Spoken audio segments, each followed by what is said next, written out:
What's up, guys? On today's video, we're going to be talking about how to set up your lead strategy and what you're going to want to look for when you do start purchasing leads. Now, if you're in an IMO where you don't have to purchase leads, I guess you can probably skip this video. But the hardest part is when you are in one where you don't purchase leads, you do run into a bottleneck, especially when you want to scale at a large way. So what we're going to do, so on here, this is part of the Insurance System 10K Starter Guide. I'll put that in the link down in the description. It's got a couple stuff, so we're just going to go over the lead strategy. Okay, so obviously if you are being given leads, use that however you need to. But again, you're probably going to take a comp cut. So just know if you're more risk adverse, I would honestly recommend you be in an IMO where you don't have to pay for leads. It just makes your life a lot easier. But if you do want to scale to a larger agency, typically you see the larger ones where people are buying leads just because you are able to recruit more and it's up to people. So you're managing people a little less just because there's less risk on you. Because if you're ahead of them and you're giving away free leads, you're the one paying for the leads. So the first one is obviously going to be warm market. So I am not a big warm market person. I've done it before. But the biggest thing is you have to assess where your financial position is. If you're in a bit of a pinch, warm market is always going to be your best bet. Just because it's a free lead, you can talk to your friends. Most of your friends, if they're good friends, they'll at least buy something from you. And that's going to give you a good start, especially if you are needing seed money to get started in this industry. Next one is going to be your data leads. So data leads are going to get very stingent in the next year. So this video might not age very well with this type of stuff. So with data leads, they are going to outlaw the sale of data leads. So when you see all these data leads that are getting sold for very cheap, that's due to that. Now that goes through, I believe it's December of 2024, they pushed it out. But at that point, those data leads you're not going to be able to purchase, or you're, quote, breaking the law. If you want to play that game, you can. I just don't recommend it. So we want to get out of this area as fast as possible for the data leads. But when you start and you can't quite do that and you got to run cheaper leads, this is the best. So the biggest thing you need to look out for is going to be your cost per acquisition. So your cost per acquisition is going to be, if you book a call, so you purchase X amount of leads, certain amount get booked, certain amount closed. Out of all those batches, what does that cost for you to acquire a client? The lowest I've seen is $50. That was pretty impressive. Typically, you're looking $100 to $200 to acquire a client. And you're going to depend, your cost per acquisition can go higher if your retention's higher.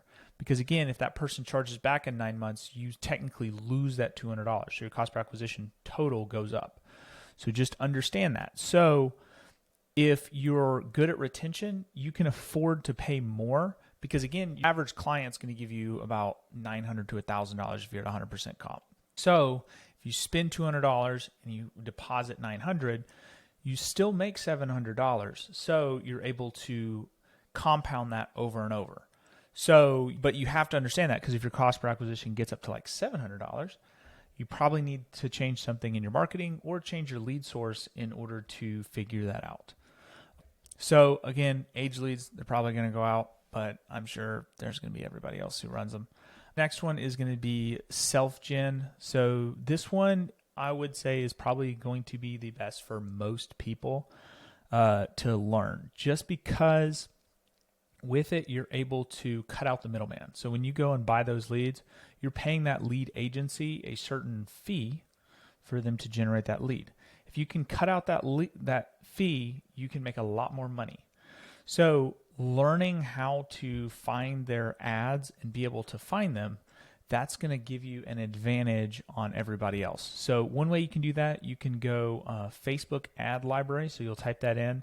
You'll click on all ads, and then you'll just search. So if you're doing mortgage protection, search mortgage protection. Or if you know that a certain person's running ads, Google, just search them in there, see if you can find them. And once you do that, you can see how they lay out their ad, and then you can see their copy and see how you can go off of that and create your own ad. And then as you get better at that, you can continue to tweak. Now, when you're doing this, obviously they're going to keep charging you every single day, and especially in the beginning, you're just going to be kind of losing money. Remember, your cost per acquisition is probably going to be higher in the beginning. So make sure that you understand that. So you might have to spend $200, $300, $400 to get probably one client. But once you do that, after that, you'll be fine.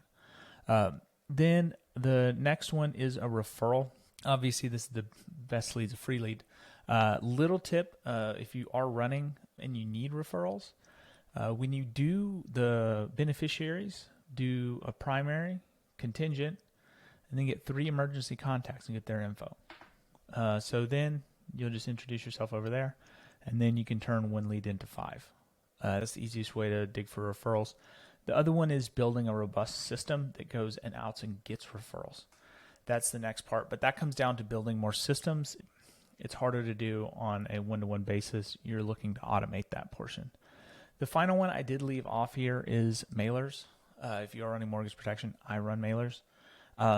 So with that, they're good, but your cost per acquisition is very high because, again, you're sending a bunch of mailers out to people. Some aren't qualified, some aren't interested. So you got a lot going out. You got to sift a lot more. So as I move forward, you're probably going to see me push more towards the self-gen, just because what it does as an agency owner, it allows me to dial in where I'm spending my money, as opposed to a mailer, which is just thrown out. Most people are confused with it, and it does pose an issue. But other than that, I don't mind mailers. I think they're fine, but you do have to sift through a lot in order to find something that's going to work. That's everything for today, guys. I hope you enjoyed this video. Like, comment, subscribe. I'll answer any comment, anything, and let me know if you guys want to see anything or go over anything for next week. All right, peace.